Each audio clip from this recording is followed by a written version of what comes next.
Welcome to the Harbin railway station. It's 5 o'clock in the morning. It's still minus 21 degrees outside, nice and warm in here. We've been through security, they've checked our passports, we've been x-rayed, our baggage has been x-rayed, and now we're waiting for our high-speed train to Beijing. That should leave in about an hour, and we'll let you know how that looks once we're on the train.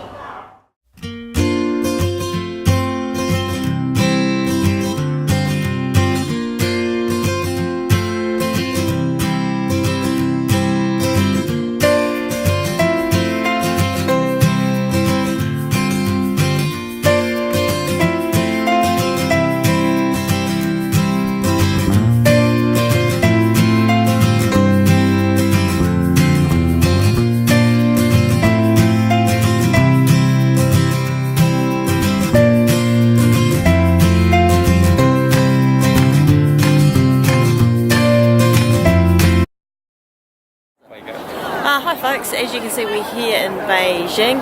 We are in Tiananmen Square at the moment. It's taken us an hour to get in here. They've got quite tight security.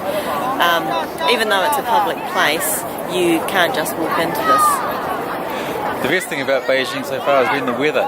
It's probably 0 degrees at the moment, chilly, but man, we can talk, our faces work, the muscles work. The brutal Harbin weather is behind us, so everything seems relatively warm. So this is the second time I've been to Beijing.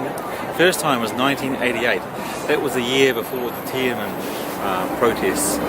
At that time the security didn't exist, you could just wander in and wander out. Now you have to queue for an hour, x-rays, body search, the whole shebang. It took forever to get in here. The other big change of course is things like the traffic. When I was here, all these cars, they were just bicycles. It was a river of bicycles with the occasional car and buses of course. Now it's just all cars, barely a bicycle on these main roads. Big difference. And the third thing, which I think is quite funny, is there was a big queue in the corner of Tiananmen Square. I wasn't sure what it was. I checked it out and it turned out to be the very first KFC. It had just opened here in China, the very first store. Now it has swept the nation. Every corner it seems has got a KFC on it.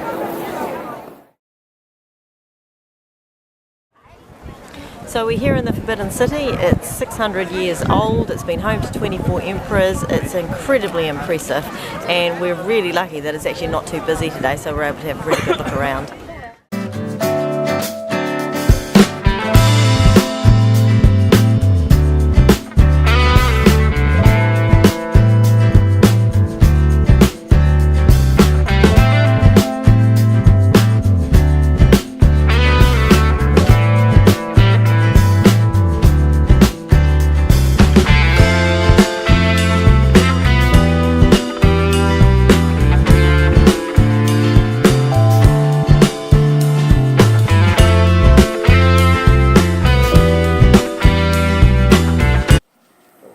Hi folks, we've been wandering around for about an hour and we've decided to take a bit of a break. This place is absolutely enormous and you can't tell from our videos exactly how big it really is. You come in and you go from one courtyard to the next and every time you go through one palace it seems there's another courtyard and another palace, each one more magnificent than the last. There's not really anything to see inside them, they're all blocked off. You can kind of look through but there's not much there, but it's the outside of the buildings that's absolutely spectacular, and so far we're loving this place.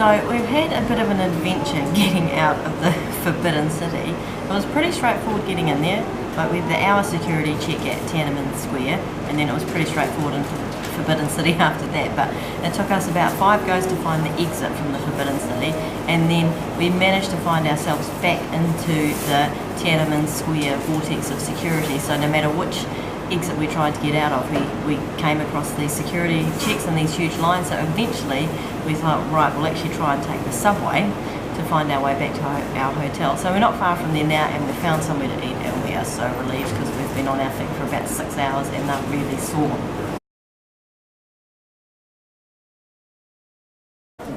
Hi folks, it's day 2 for us in Beijing. We've come to Jingshan Park, which is behind the Forbidden City. We've walked up to the temple here, or pagoda, and it's given us a fantastic view of the Forbidden City. So hopefully behind us you can get a better idea of the scale of the place.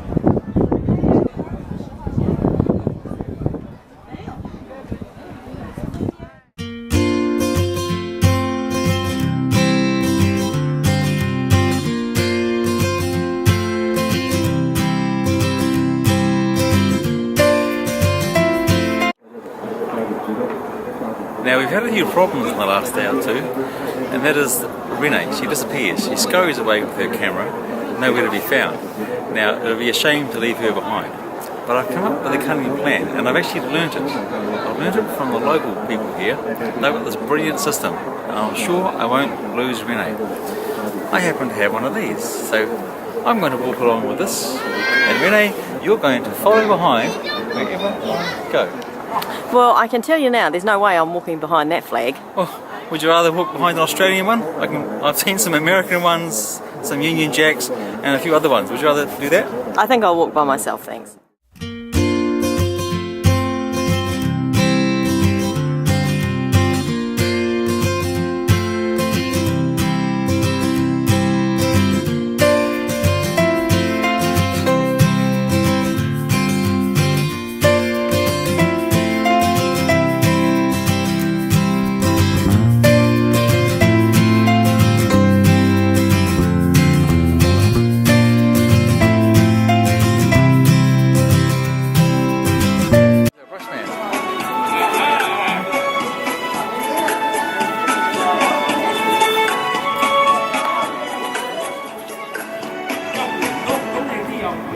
Oh, she's awesome.